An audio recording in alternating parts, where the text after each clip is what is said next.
Ladies and gentlemen, welcome back to the Garden Knicks podcast. I'm your host, Apollo Reed. And I'm over here trying to fix my damn life. Hold on.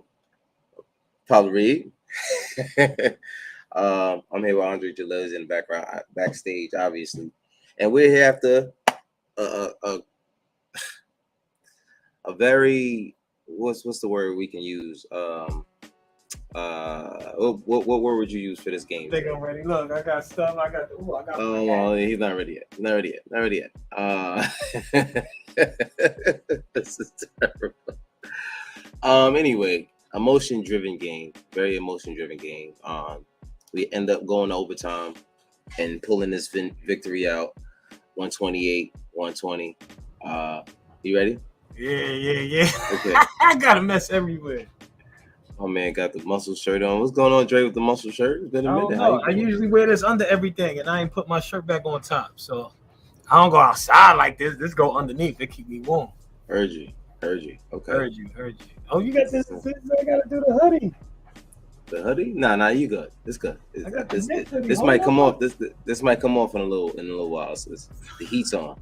So, you got the Knicks hoodie. Look at you. Yeah. But anyway, so we're here, of course. Shout out to the chat.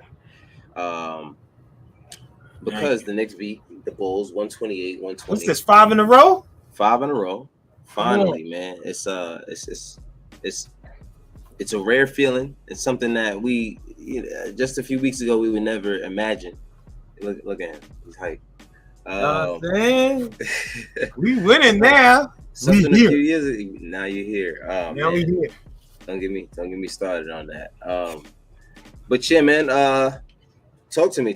How you feeling? How'd you feel about tonight's game? Well, they gave me a little bit. They was fucking my blood pressure a little bit. Because at the end of the game, it was just like, come on, like just finish, just close it out, But and then went to overtime, so I was like, all right, I think we got it in the overtime. Yeah. And they ended up doing. You know how you have those games where you can't feel one way or the other if they're gonna pull it off or not. Right. And it felt like that, but I haven't been here for a lot of the last few joints, and I just think this 9-man rotation seems that we were waiting for this. Yeah. Right. Absolutely. It feels because we were talking about. I was talking about cinder block feet.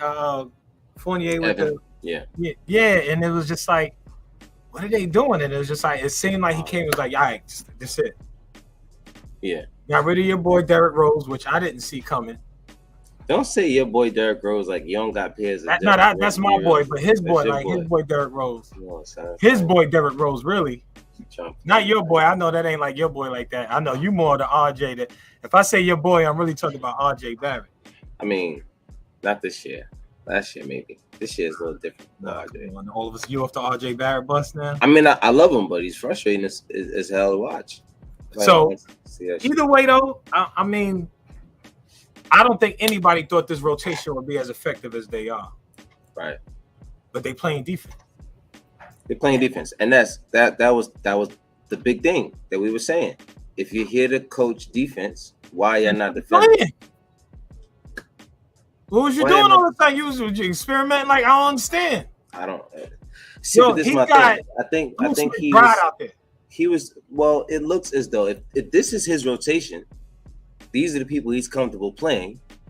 That means he was playing people he didn't want to play before.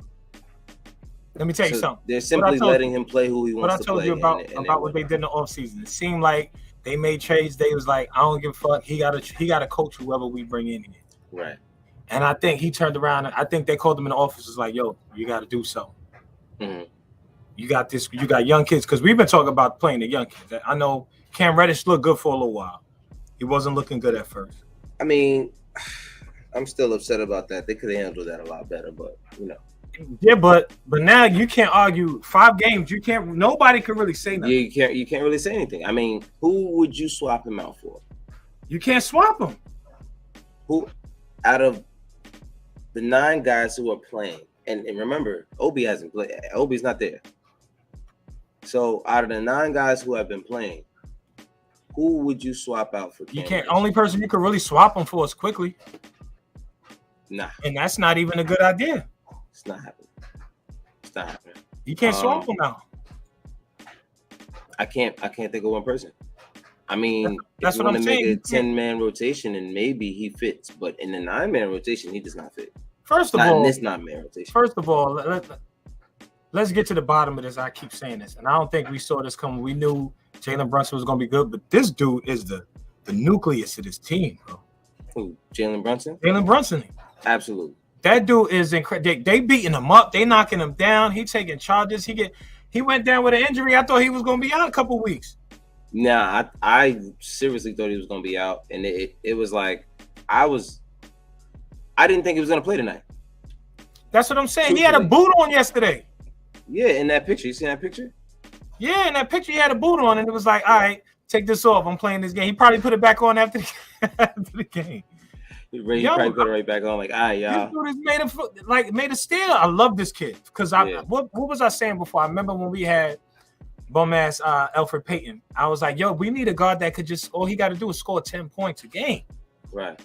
This dude look at this dude. He hit the floor like almost every play. Right. Yeah, which is concerning. He's not gonna last long doing that. But. I was thinking that. I was like, he gonna need like a good 5-game rest. Yeah. Or the All-Star break or something like that. Because this dude playing basketball. Yeah. He's stopping on the dime. He's switching direction. Look at him. Look at it. It's crazy. First of all. Yo, did you see how he crossed him at the end of that game? I was just about to say it.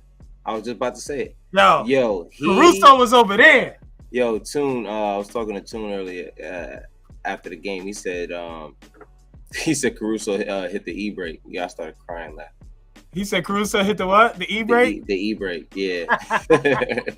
He's like, yo, I'm telling you. He caught him lovely. He caught him lovely with that right there. And to end the game and to knock the shot down. Yeah. Look at this dude right here. See, but this is what I'm saying. Why does anyone else have the ball in their hands in clutch situations? I can't stand when they give it to Julius.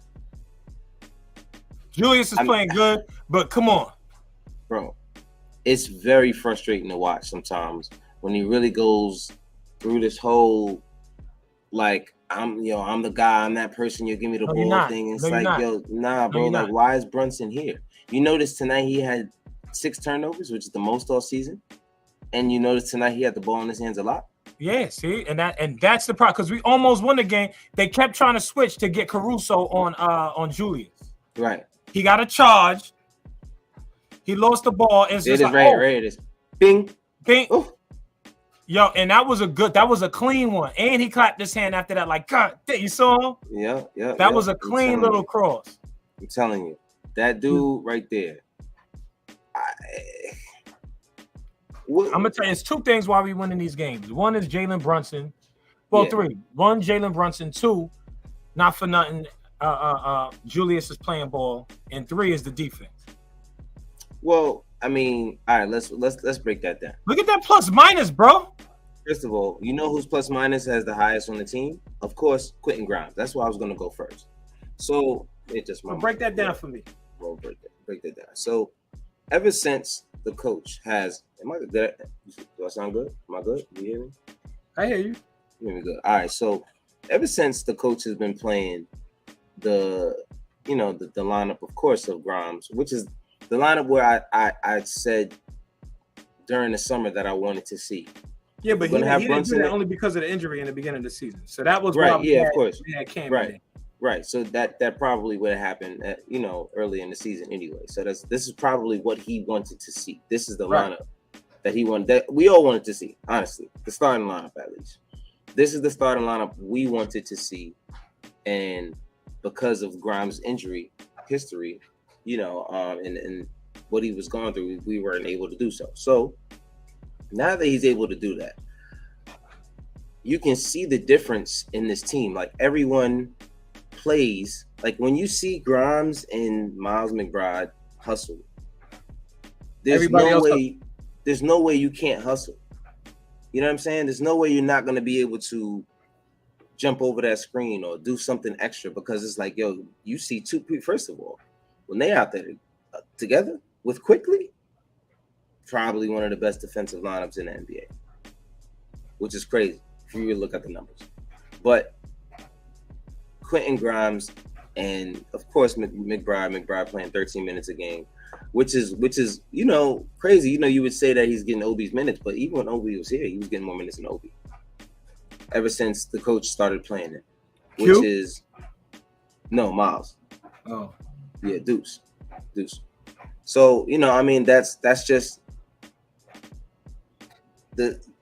like I said, if you're going to be here to coach these guys' defense, then do that. And he's finally doing that, partially because now he has some guys that can commit to it. He didn't have guys who knew how to play team defense. Let's be honest, Quentin Grimes and Miles McBride are excellent team defenders, especially on the perimeter. It's just watching them on the floor, you can see it. They know how to play team defense. They're not just one-on-one defenders. And so now, when I say they're great defenders, I'm not saying Cam Reddish isn't a good defender. Cam Reddish is a great defender, but he's a great one-on-one defender. You know what I mean? When it comes to reading screens and jumping over and hedging, that's not something that he knows how to do as well as these guys. Great one-on-one defender, somebody who you can put on the person and who's going to play ISO. You put him on, say if there was a Julius on the other team, I would put Cam Reddish on Julius because, he's probably not going to pass the ball.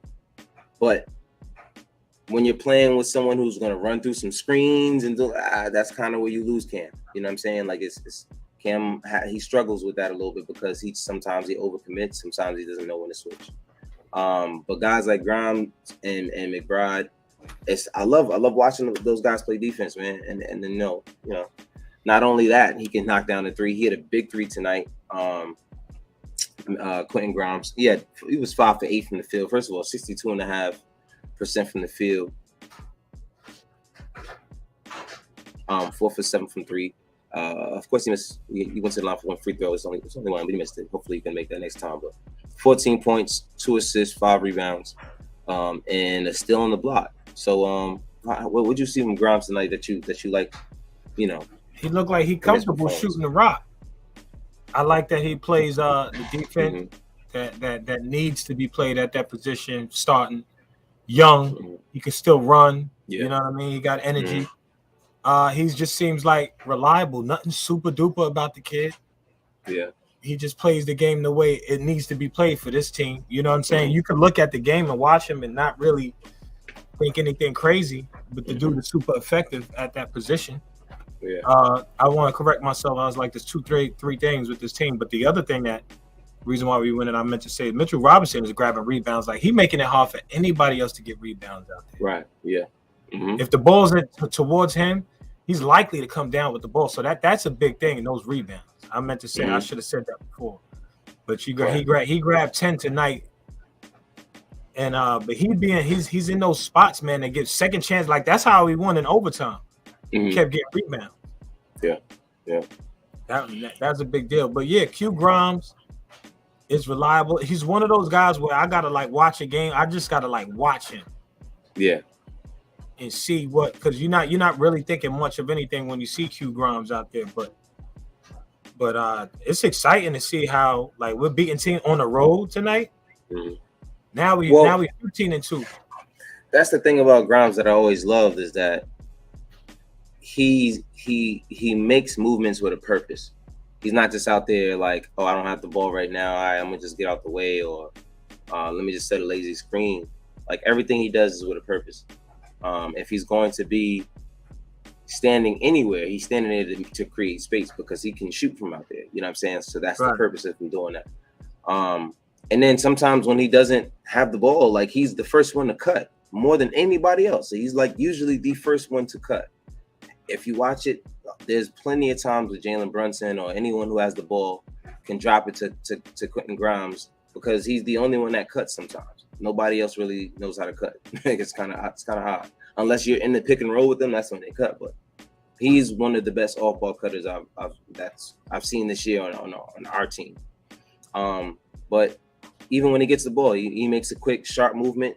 It's not you know what I mean? It's not like he's going to figure it out. He catches it. It's usually, as soon as he catches it, it's a jab right into something. You know what I mean? If he's not going to pull up and shoot it, which he has no problem doing because he has a very, very high release point on his jump shot. Every time Quentin Grimes goes up, it's like he's in the air. He's like 2-3 feet in the air, which sometimes scares me because I don't want him to land on somebody. They put their foot on there. But he's not scared to pull up on anybody. I've seen it. So a great game from him, and hopefully he can continue to play these kind of games. He's not going to get a whole lot of shots with Brunson, Randall, and RJ in that lineup, but he's efficient for the shots that he's getting. Speaking of RJ fouled out tonight. He usually struggles against he doesn't always struggle, but DeRozan knows how to pick RJ apart. I noticed them going back and forth. They do it every single time because I think he's, obviously RJ's from Canada and he grew up watching Toronto, so that that was the star for Toronto for years. You know what I'm saying? He was watching DeRozan, so that means a lot for him. You think he's up to the task? Yeah, I mean, not only that, DeRozan also, he kind of like he embraces him as well. He also like has some sort of relationship with him because he's played for Team Canada, RJ. So and his dad coached Team Canada, so he's always really been around that. So that scene. So he's seen of RJ. So he kind of like big brothers him, but in a way, like he's gonna get you into foul trouble, which he did tonight very, very well. The two guys that do it to RJ every single time is DeMar DeRozan and Jimmy Butler. They always get RJ because they're kind of who RJ wants to play like in a way. You know what I'm saying? So, but 22 points, 6 rebounds, 2 assists, 2 for 2 from the free throw line, 4 for 7 from 3, 8 of 17 from the field. You want to see that the efficiency get a little bit better, of course, but it's been better as of late. Not as bad as it was to start the season. It was terrible to start the season. Yeah, he fouled out, missed the entire overtime. But sometimes everything happens. A little suspect though. Some of those calls, but I mean, which is usual, which is normal. Yeah, that's probably tied into why he was a negative. He was the only negative on the team. Yeah. And I don't think he played that bad to be the only negative on the team. I think outside of the fouls, I think that's really what it was. Because Julius was a +1 and he had 6 turnovers. You know what I'm saying? So that's just can't happen. What you feel about RJ? I mean, of course, I know how you feel about RJ, but what about RJ tonight? I think he's all right. I think he's okay. I think RJ was RJ. He's a little slow to me. Looks like a little heavy sometimes. Mm-hmm. There was a turnover I saw, and RJ was right behind, I think, DeRozan on the break. And I was like, yo, reach for the ball. Like, try to take it. Like, try to knock it out of his hand. It was like, he was right there. Yeah. I was like, why are you running with him, letting him, like, just give me a little bit. I think, was it toward the end of the game? Nah, this was like, I think it was the first half. First half, okay. Yeah, and he, the one thing about DeRozan, for whatever reason, DeRozan looked like the coolest player in the league. Like, the way he moved. He just moved dope when he played ball. Like, everything's cool sharp. Like, he's kind of like the smooth Jordan. Yeah, he just like smooth the way he played the game. It always looked good when he played the game. Mm-hmm. And maybe that's why it just looked like he'd be picking RJ apart too, because he just looked like he'd been doing this for a while. Like the way he walked, he's a veteran. He's just veteran. I think that's what I think RJ should start doing in the summers. Starting to work with veterans instead of just training with guys who aren't in the league. Like, his moves ain't smooth. Like DeRozan does like the thing where he turns his back on you. Like he did some move where he spun, and it was like he stopped like in the middle of the spin and turned around and shot. It was just like he just know how to move. And RJ Barrett looked like everything is hard. It just looks like he's doing a lot. His footwork is amazing. Yeah, his footwork. Yeah. Him and Brunson have some of the best footwork in the NBA. Yo, Brunson is incredible. This kid. Yeah, I'm telling you, like they must have known. And somebody tweeted, "Who was that guy?" He tweeted. He said, it makes it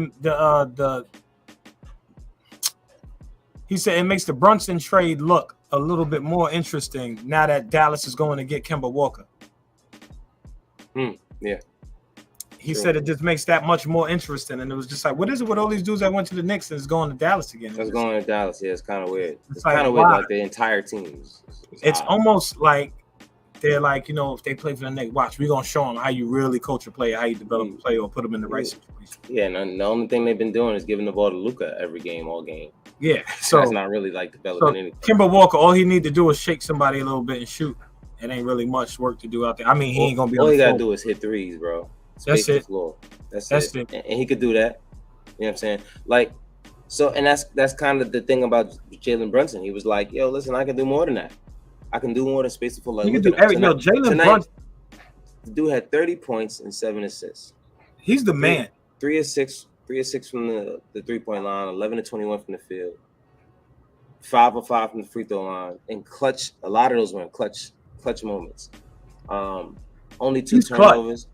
Yeah, only 2 turnovers out of 7 assists.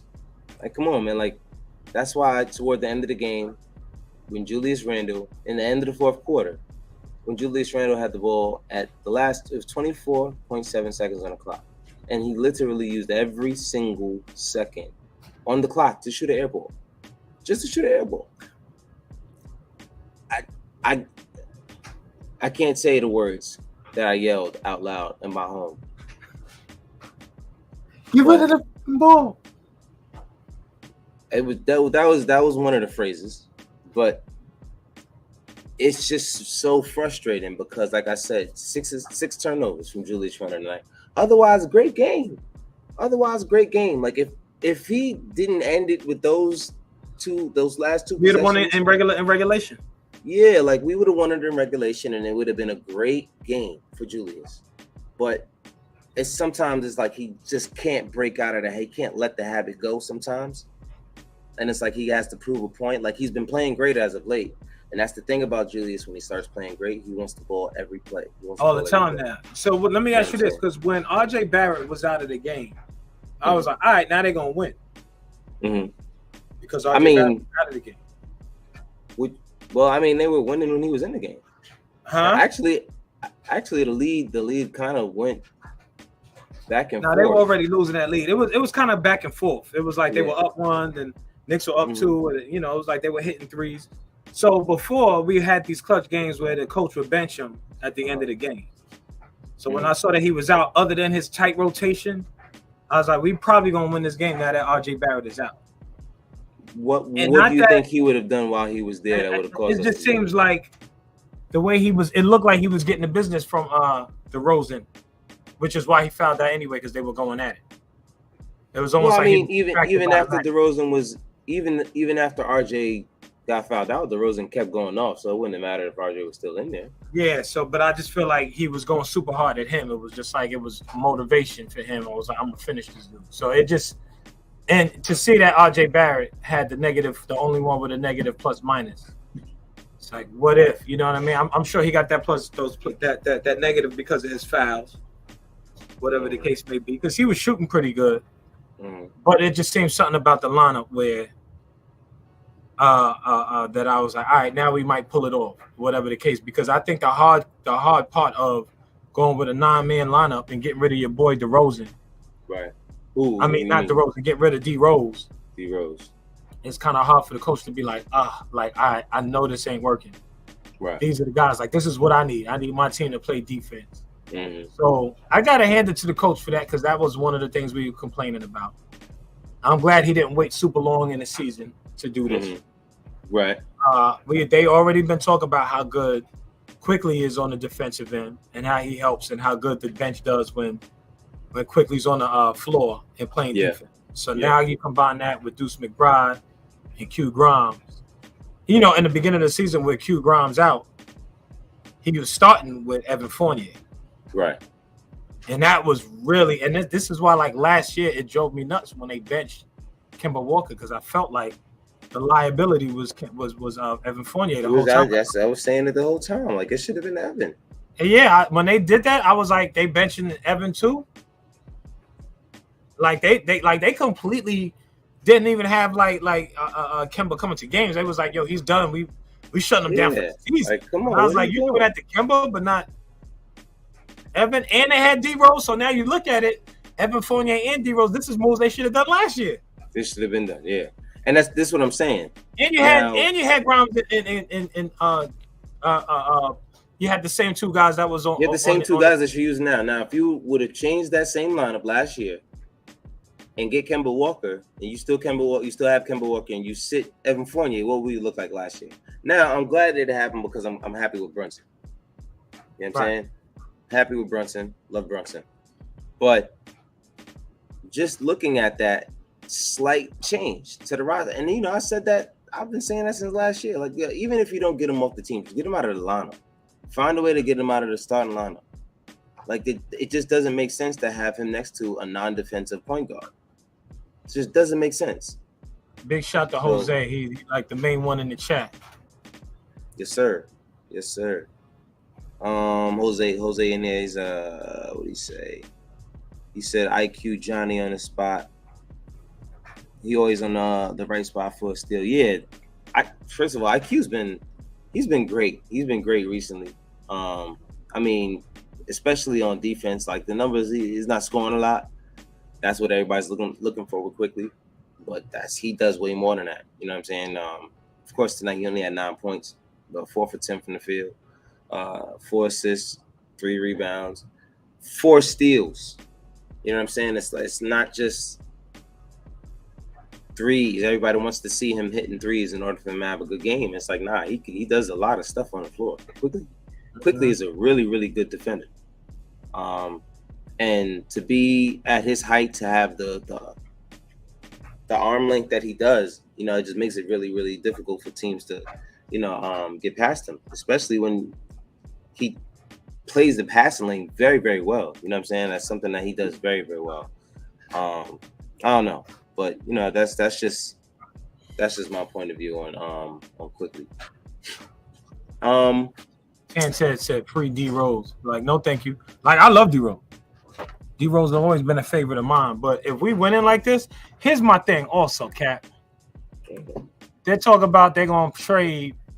This is a D Rose. I think, like I said before, package Cam Reddish, Evan Fournier.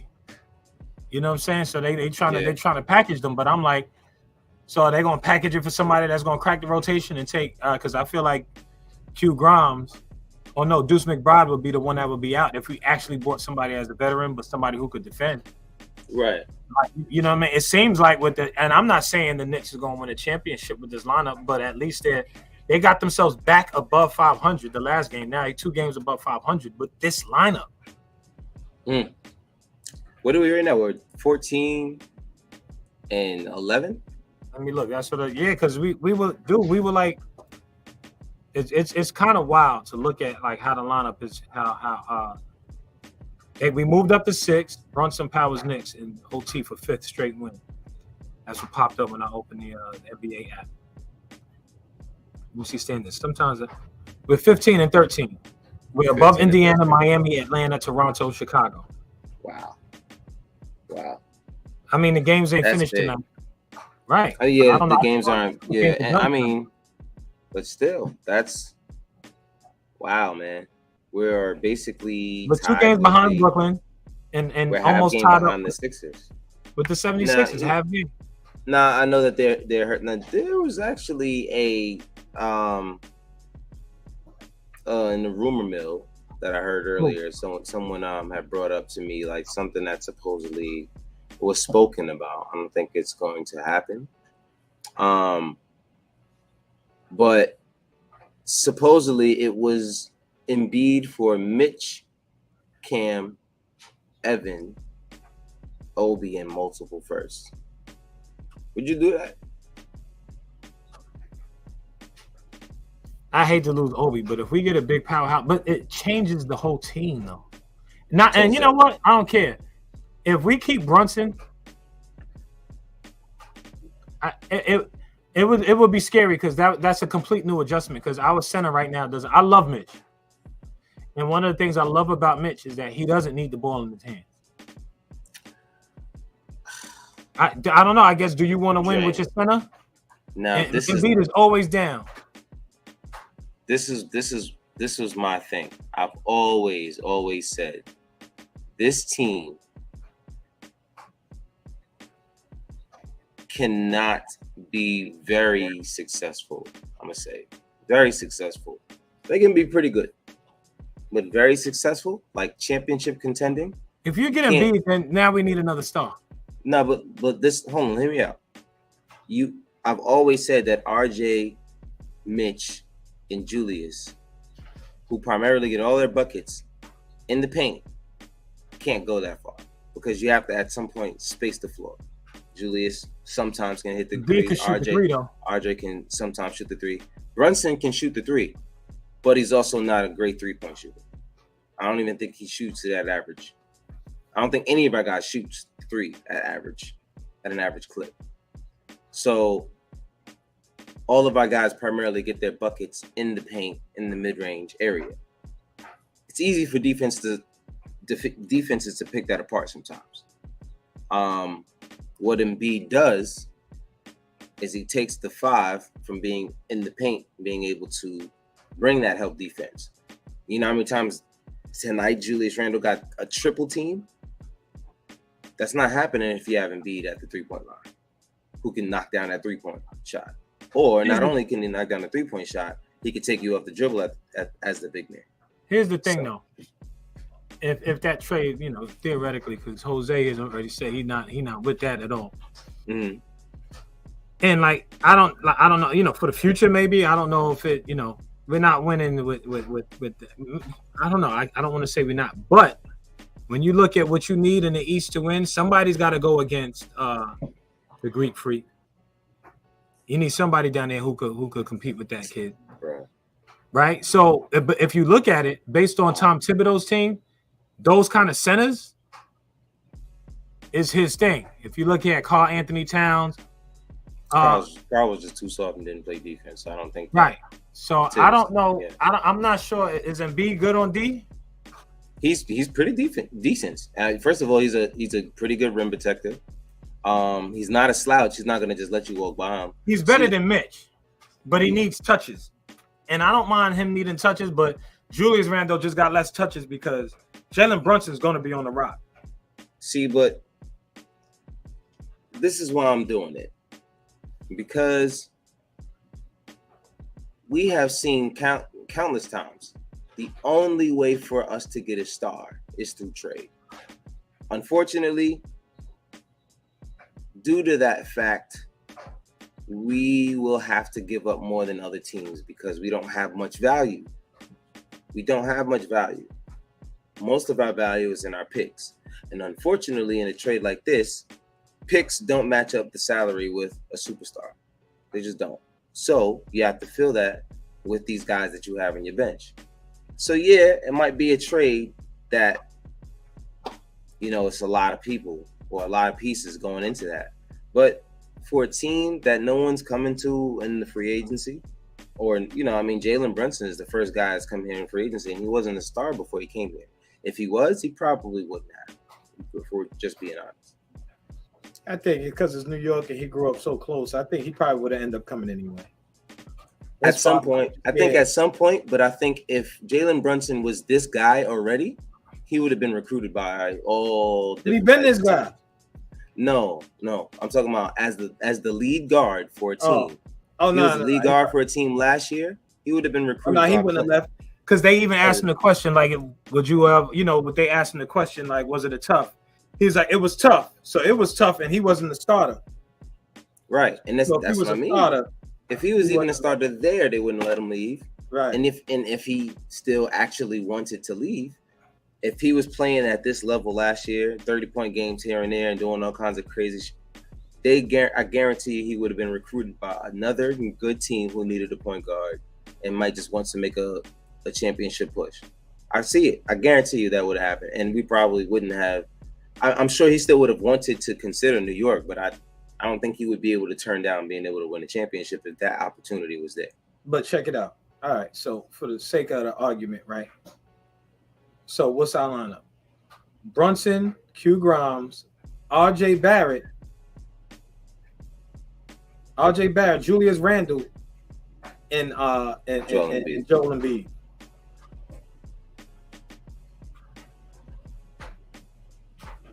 What's up? You know what I'm saying? I don't know who we got coming off the bench at power forward, but we still have Sims. We still got Sims. We still got McBride. Yeah. We still got. Oh, did you say Cam was in that trade? Cam's of course is that. Yeah, Cam and Evan more than likely will be traded in whatever trade. That ain't happening though. Nobody's taking them two for Joel Embiid. I mean, for all the picks. But why is that trade coming up? Picks, Obi, Mitch. I'm sorry, it's starting to sound crazy. I mean, it's just that's just right. That's what I was gonna say. Why would the Sixers? What they doing with all of them? Right. Why would you? I mean, well, it depends on the contract situation with Joel Embiid. If his contract is kind of like he's not happy, that's the only reason why that would be a discussion.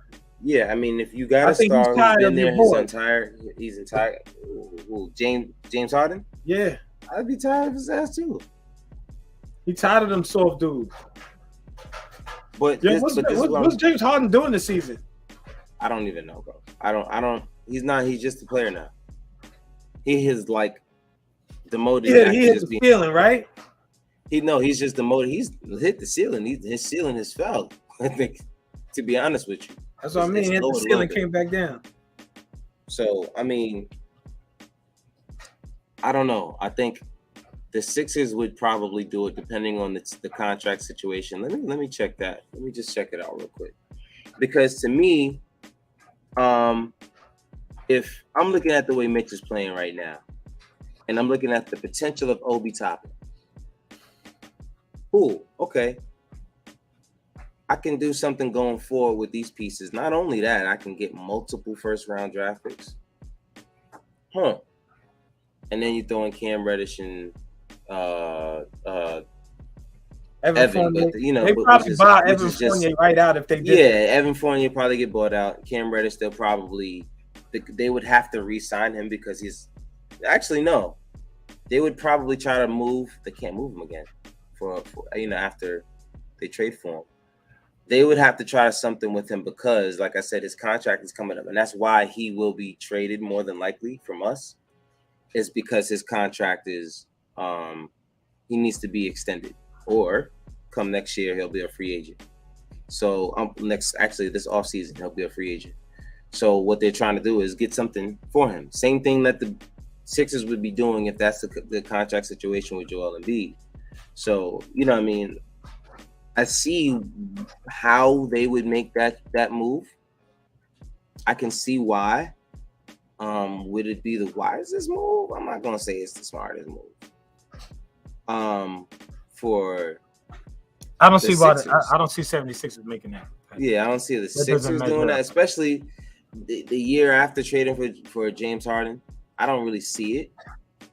I don't know.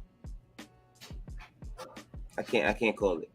Let me see. I got distracted with the conversation. Joel Embiid contract.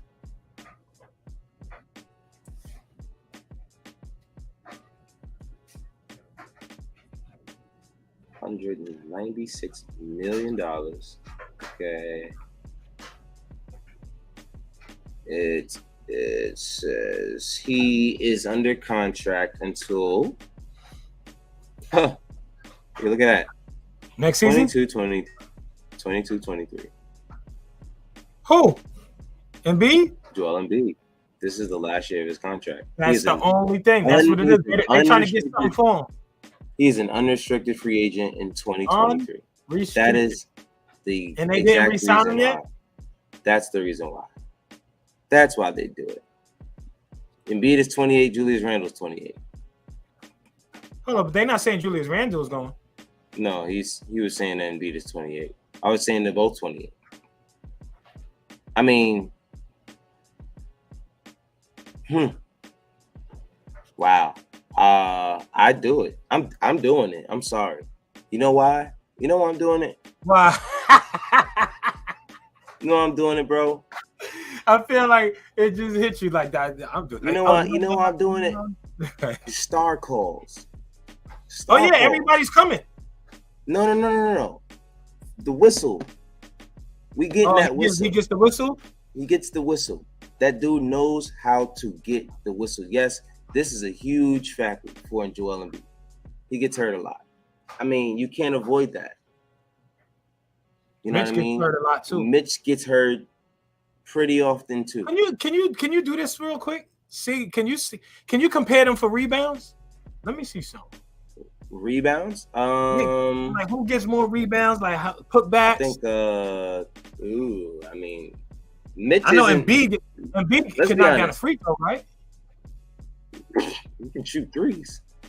That's what I said. Yeah, if he's shooting, he's definitely knocking out free throws. Let me see. He averages 9.7 rebounds, Joel Embiid. And Mitchell Robinson.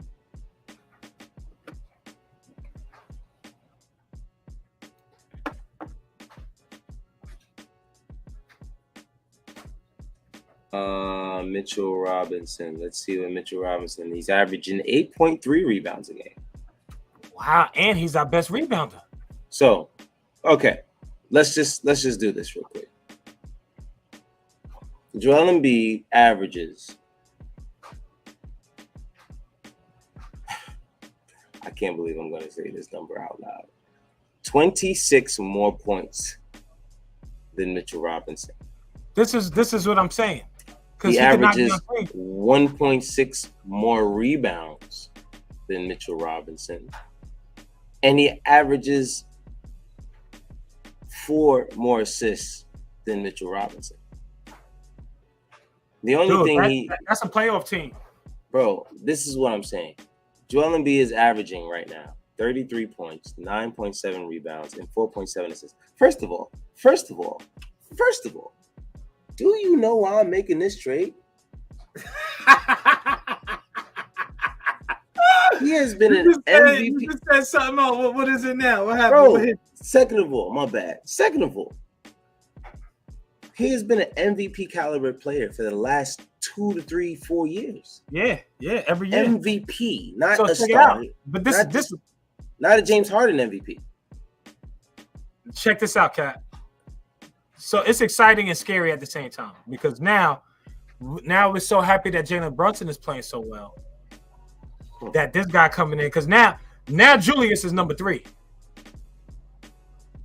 which is what we want. So if we keep Julius Randle and he's like the 3rd best player, now we got a dangerous squad. I don't know how that plays out, but I'm gonna be honest with you. This is what Julius I'm saying. Could accept that. Julius can accept that. He can't argue it. You can't. He don't got to accept nothing. Go get in there. Go get in there. I mean, our only issue would be finding a backup for. That would be our only issue. That would be so. Now, if we're not losing Sims, they're using them like a backup. And we still got Hartenstein. They're gonna Hartenstein can be the 4. Hartenstein can be the 4. There we go. Hartenstein's the 4. But then we have to play a 5-man. We have to run a 5-man rotation. 5-man rotation. I mean, it's not bad. 10-man rotation. But I mean, five man from the bench because right now they're only playing 4 off the bench, so 5 off the bench. So who we losing?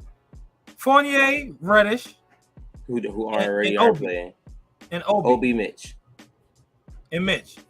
Yeah, Mitch is a wash with that because so now we got that value. Obi is kind of like a wash because it's not like he's the reason we winning as we can see. I mean, he's only playing 14 minutes a game, so he's only playing 14 minutes. On the tight rotation. The only reason why Sims is getting minutes is because Obi's out. Right. Neither one of them are that big of a difference maker right now. Yeah. And we're getting rid of Reddish. We're getting rid of Fournier, which doesn't matter. Yeah, the contract is sitting there on the bench. I'd rather get rid of that. And they get some picks. And we got a playoff team. And we got somebody who's going to give what's the name a fit. I'm going to be honest with you. If we're a middle of the pack team now. We're a middle of the pack team now. Now, that's what I'm saying. If we're a middle of the pack team now, and we add an MVP and the team ahead of us is the 76ers. If we add an MVP caliber player to that team, I don't know. I could see. We answered the question why the 76ers would do this. I don't know why they would do it with the Knicks. Well, because the Knicks have the draft, the future, the picks. Oh, if we give them the pick, it ain't like he go Wembanyama or nothing like that, because that would be the only thing. You know who I like? Who? Bobo. Bobo. Bobo. That kid is incredible. Yeah, he's really good. I mean, he should have been getting more. He should have been getting more minutes in Denver. But let's be honest, how's he going to get more minutes behind Jokic? Yeah, there's no way. That kid is going to be if his body matures and he gets stronger. That kid is going to be nice. He's going to be good. Bobo's going to be good. So Jose said what we said. Embiid gets hurt a lot. Yeah, and he plays more minutes. Yeah. But if you look at the squad we got, right? If he could get a break while Julius is out there, while Brunson is out there, getting these and like winning games without him, the way they use Sims is like alley-oop heaven. Yeah. Joel Embiid would change the whole thing. And I think, you know who'd be happy as a pig and shit? Who? Coach. Yeah, because, he ain't going to really go nowhere. I'm going to be honest with you, bro, because what would work for Coach is someone who can get their own bucket, but he can just help them defend. Put them in the right situations defensively. You know what I'm saying? That's all he needs. All you need. You still got Hartenstein, who's like the guy that you wanted as your backup center. Mm-hmm. You know what I'm saying? You got Hartenstein. You don't have Mitch. And, like, again, if we don't have Mitch, but we got this guy, Mitch gets hurt a lot. If this guy gets hurt a little bit, it's about the same thing because you got Hartenstein. You got Sims back there. Right. I think we probably need another player. We need another power forward somewhere or another somebody small forward, power forward type of player. Yeah. Jose said, do you think we'll be 500 by the end of the year? With the squad we got now, yes. This squad, I think, yes, is slightly above 500. Yeah, we 50% or a little bit above that. Yeah, I mean, if I'm giving at the end of the year, if it's 41 halfway, I'll say we'd be 44-38. Think about it. We better than with the Detroit can't see us. I mean, everybody else in the East is kind of look. Who? We could beat Atlanta. We could beat Toronto. We could beat Chicago. We could beat Washington. We could beat Orlando. We could beat Detroit. We could beat Charlotte. Yeah. You know what I'm saying? Who's above that? Who's above that?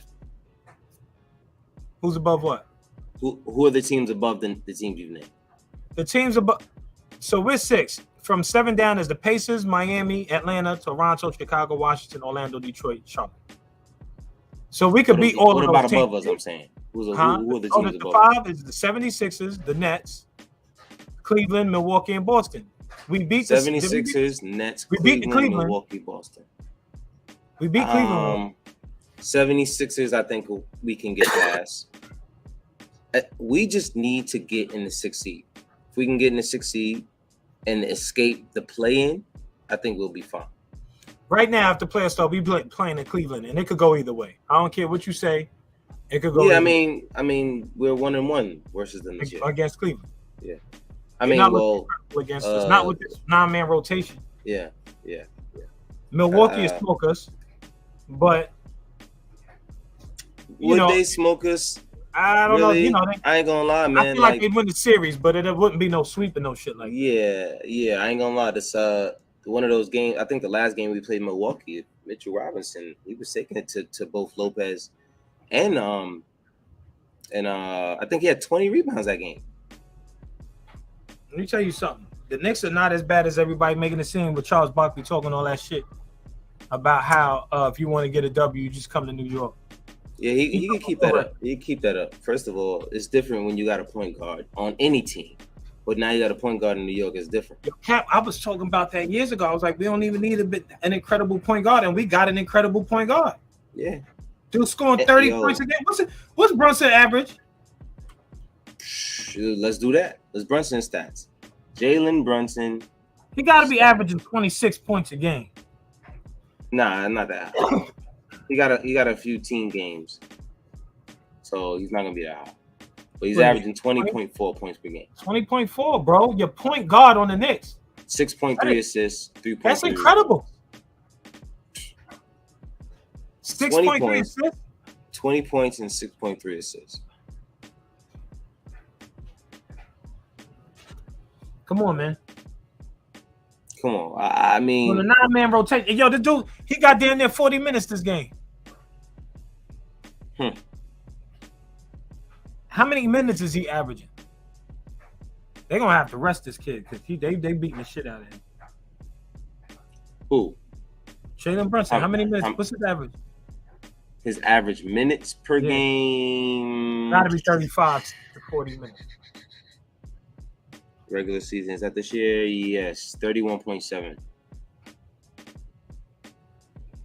Which isn't as bad as. That's not as bad as you would think, because they still got quickly. A Tom Timber, When you got McBride and you want him out there for defense, that's nice. He's getting that, and McBride knocking down the 3 a little bit too. He knocked down 2 in a row in this game. How many minutes did Jalen Brunson have tonight? How many minutes did he play tonight? Let's see.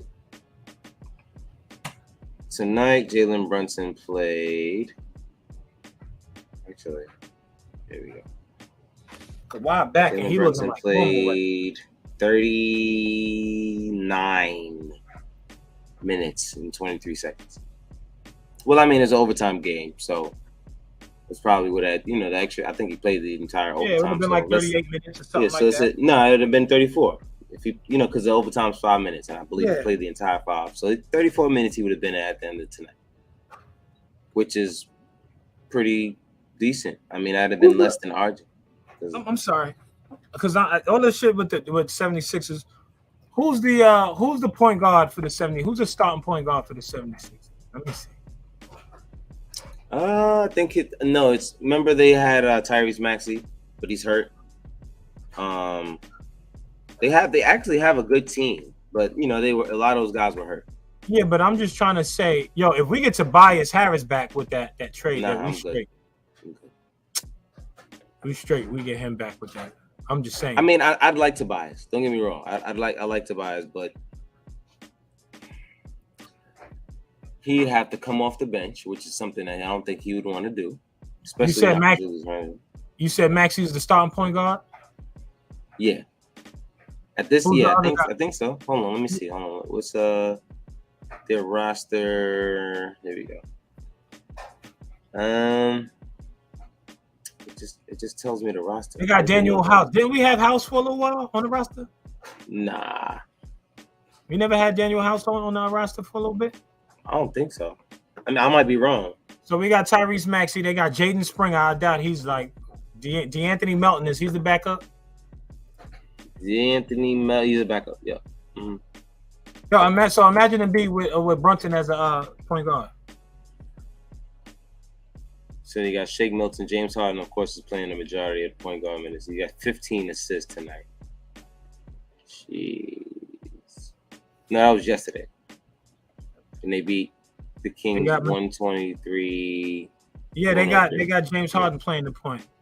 Yeah, so he's playing primarily most of the point guard minutes. He had 36 minutes, 15. He was with 21 and 15. I mean, he's still good. Don't get me wrong. He's not terrible. But he's not the James we've known. He's not the James we've known. Yeah, but he's also not really a point guard. He's never really been a point guard. They give him point guard minutes because he gets a lot of assists. If you make that trade, if the 76ers were to do that, they gave up on their season.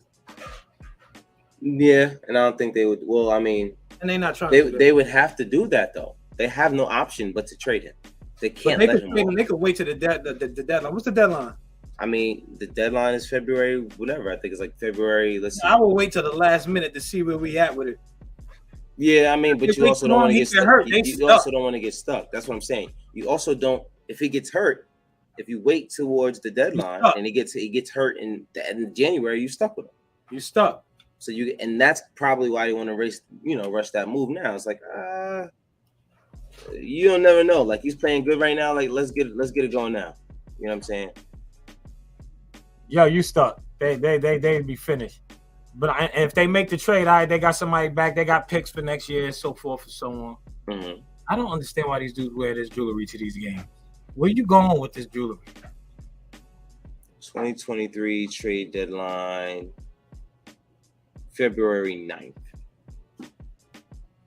And when does it start? Because they got to wait for December something 15th. For like people they signed this early this off season. December 15th.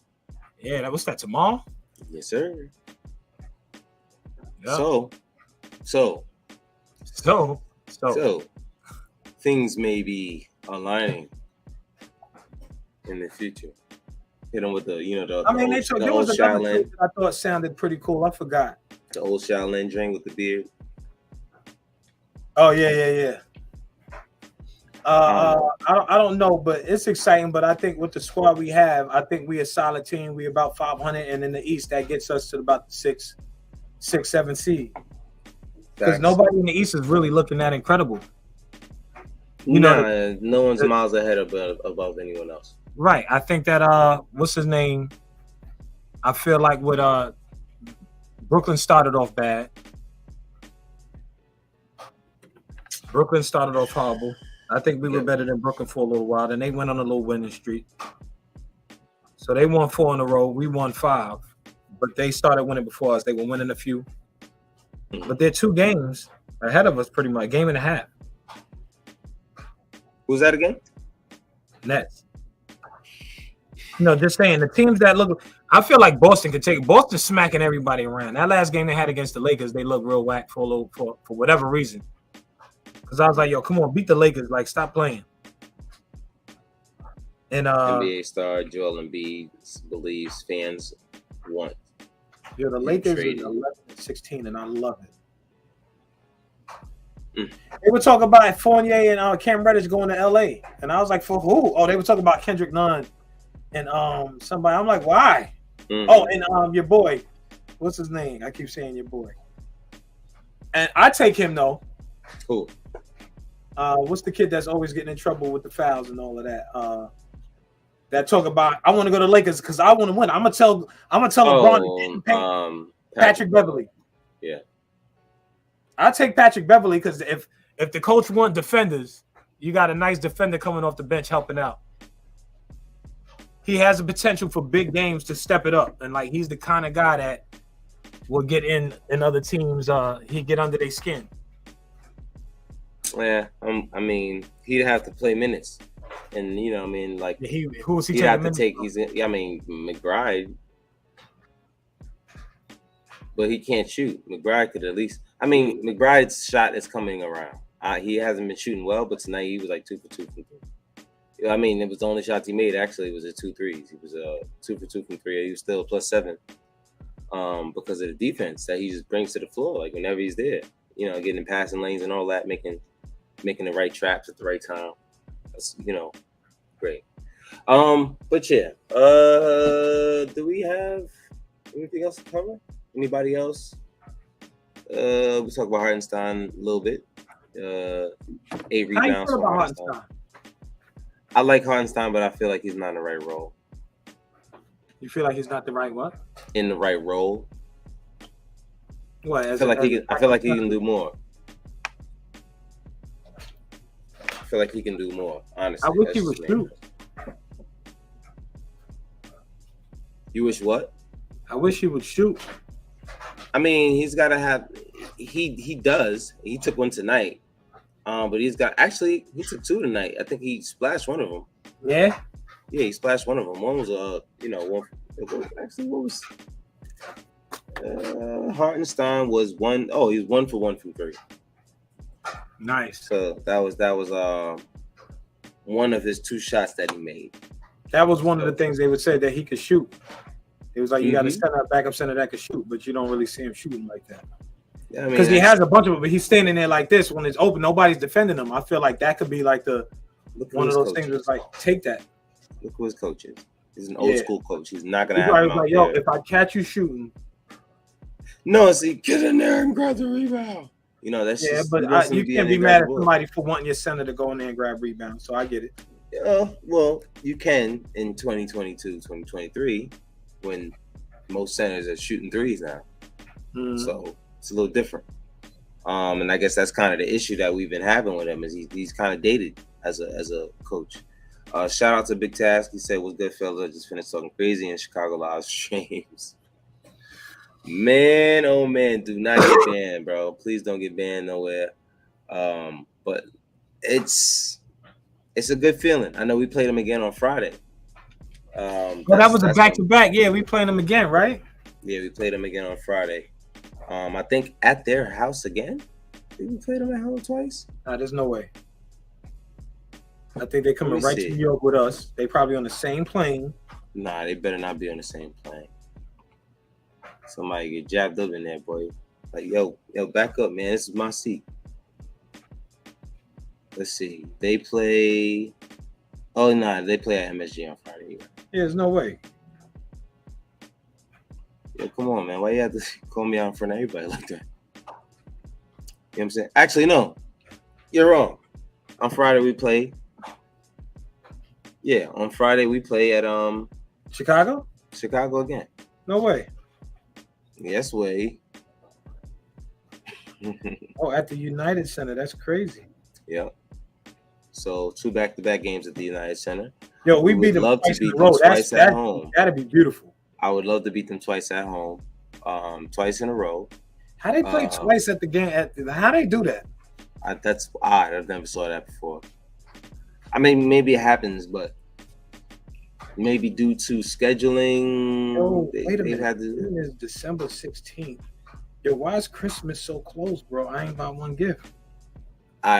We got a lot going on. This is not we're in the process of packing and moving, so Christmas spirit is not in the air.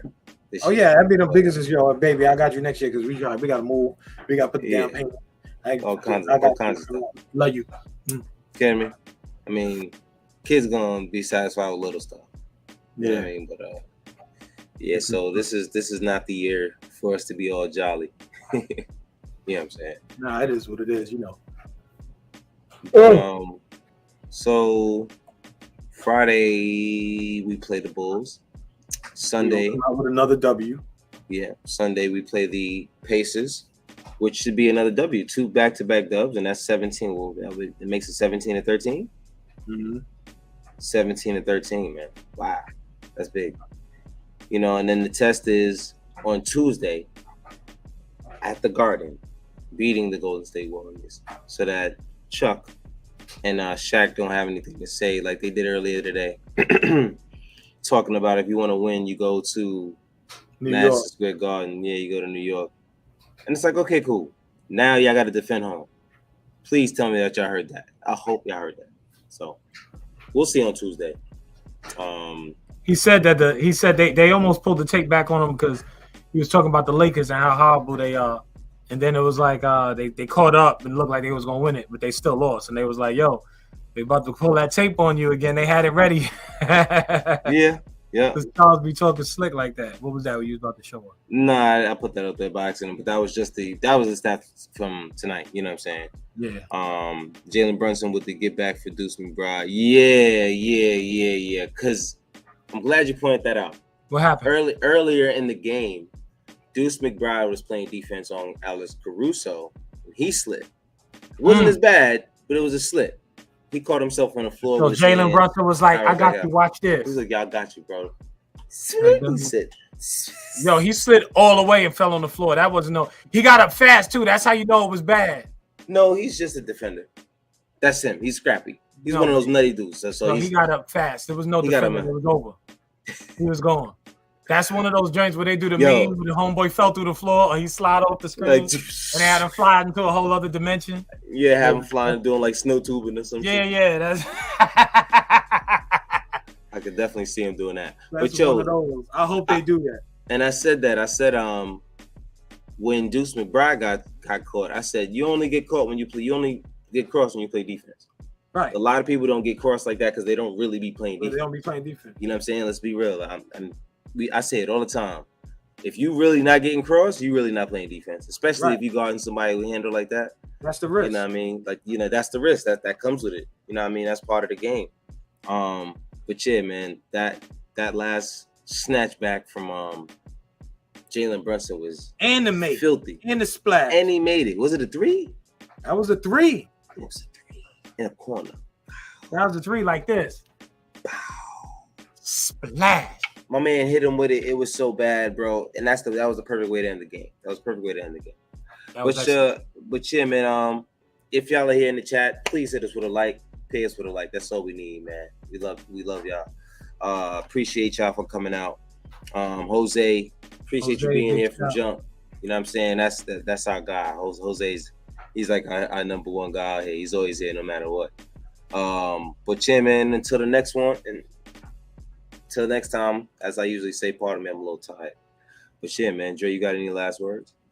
Listen, man, I might not be back till whenever. I don't know. So I hope so I hope Chicago we win. But I'm excited that the Knicks are playing like this. I think that they are playing. They might make a trade. You think they're gonna make a trade, whether it's Embiid or not? Who, the Knicks? Yeah. It would behoove the Knicks to make a trade and get rid of Cam Reddish and Evan Fournier sitting on the bench, and Derrick Rose. Like, I think you have to do something. There's no way you can keep all three of those guys there for the entire season. Who would you want? Who's that guy? That's what I was gonna say. Like, we talked about the whole Embiid, but who would be the guy that you'd be like, that was a smart trade?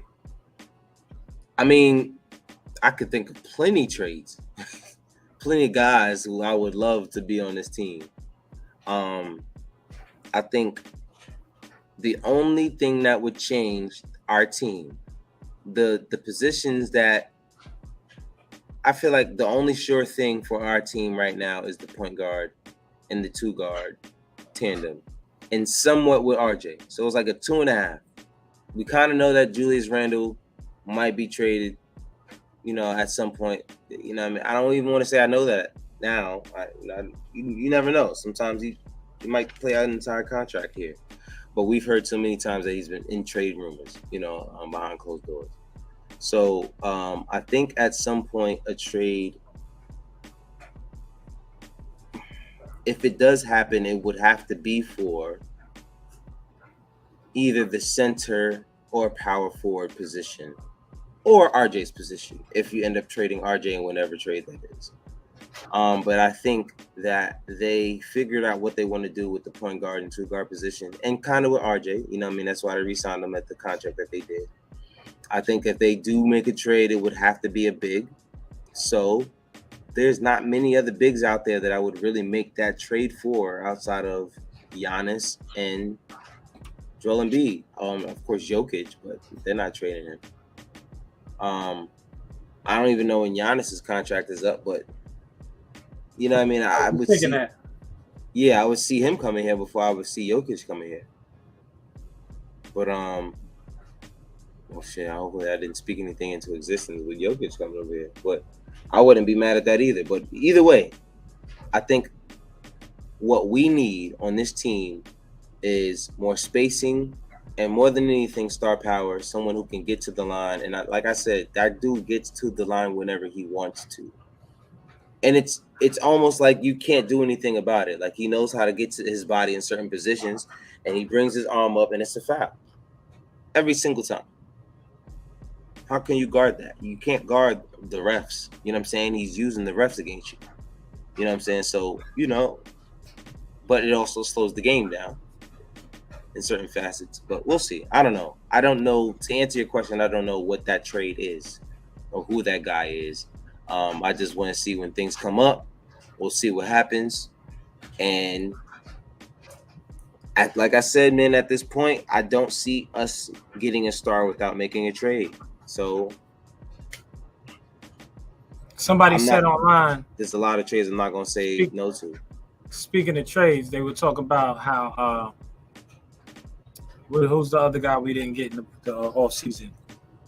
I know Donovan Mitchell, and they said, oh, Donovan Mitchell scored this, and RJ Barrett looks like this. And I'm like, yo, the season is just like, we about a quarter of the way through the season. Like, relax.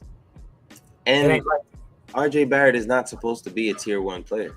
I mean, this is my thing with the whole RJ trade. I don't even think it was the Knicks' fault that we didn't get him. I just felt like that was the Jazz doing what they wanted to do. Right. But this is my thing. Not only was that the Jazz doing what they wanted to do, we also didn't include Quentin Grimes. And I don't care how good Quentin Grimes is. He is not. And I repeat, he is not and will never be Donovan Mitchell.